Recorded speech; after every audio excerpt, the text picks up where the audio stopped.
Mesdames et messieurs, bonjour. Nous allons poursuivre notre série sur la stratégie. La semaine dernière, nous vous avions présenté les stratégies fonctionnelles comme troisième niveau de stratégie. C'est-à-dire, c'est à ce niveau-là que chaque entité, un pays, une entreprise ou un individu définit ses compétences distinctives.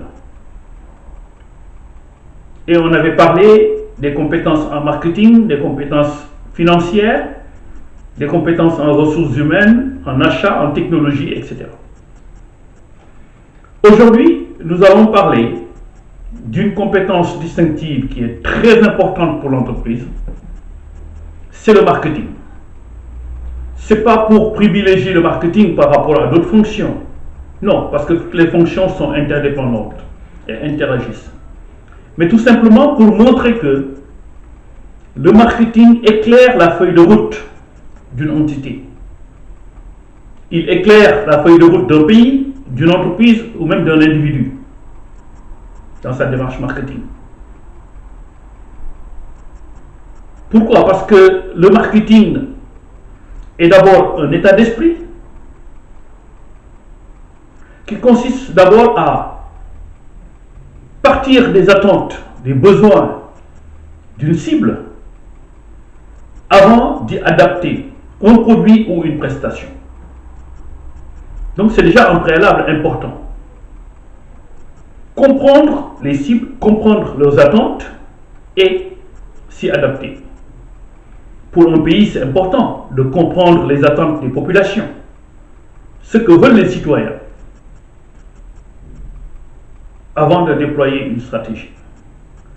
Pour une entreprise, c'est important de comprendre ce que veulent les clients.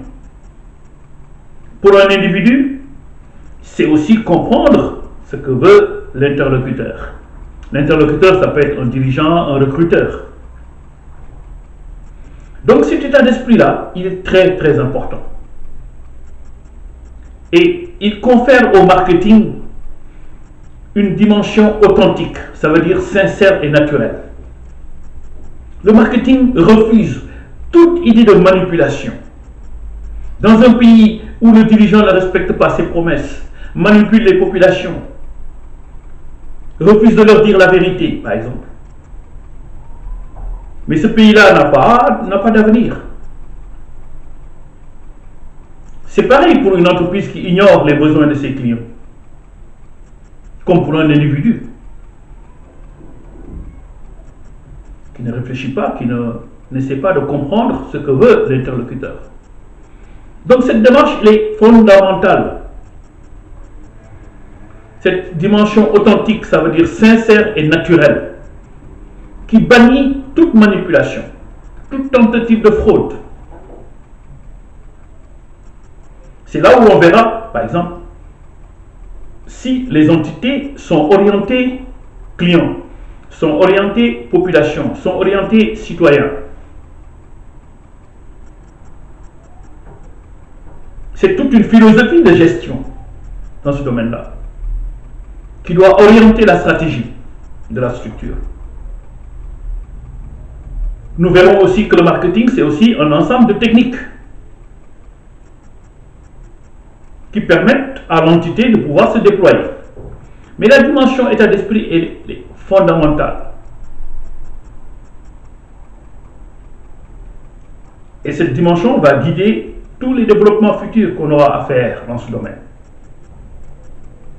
Et nous verrons que le marketing, de par son importance, permet beaucoup de déclinaisons. Quand on parle de marketing politique pour un pays, c'est cette faculté qu'a un pouvoir de comprendre les aspirations des populations avant d'adopter une stratégie. Pour une entreprise, c'est important de comprendre le comportement de son consommateur, ce qu'il attend de l'entreprise avant de s'y adapter. Pour moi, en tant qu'individu, dans ma démarche marketing, j'ai intérêt à comprendre mon interlocuteur. En un mot, faire de l'empathie, C'est-à-dire, je me mets à sa place pour essayer de le comprendre. Donc, on peut envisager cette démarche si on s'adresse directement aux consommateurs. Dans ce cas, on parle de marketing entreprise consommateur, business to consumer, B2C. On peut parler aussi dans une démarche entre entreprises, c'est-à-dire B2B, dans le domaine du marketing industriel. On parlera aussi du marketing des services, du marketing social, du marketing digital, parce que nous sommes à l'ère de l'Internet. Donc nous analyserons toutes ces déclinaisons-là. Après avoir développé la dimension environnementale du marketing, étudier le comportement du consommateur, qui est un facteur très important dans le marketing. Nous analyserons après ce qu'on appelle le marketing mix, c'est-à-dire la combinaison des variables dont dispose chaque entité pour s'adapter sur le marché. Je vous remercie.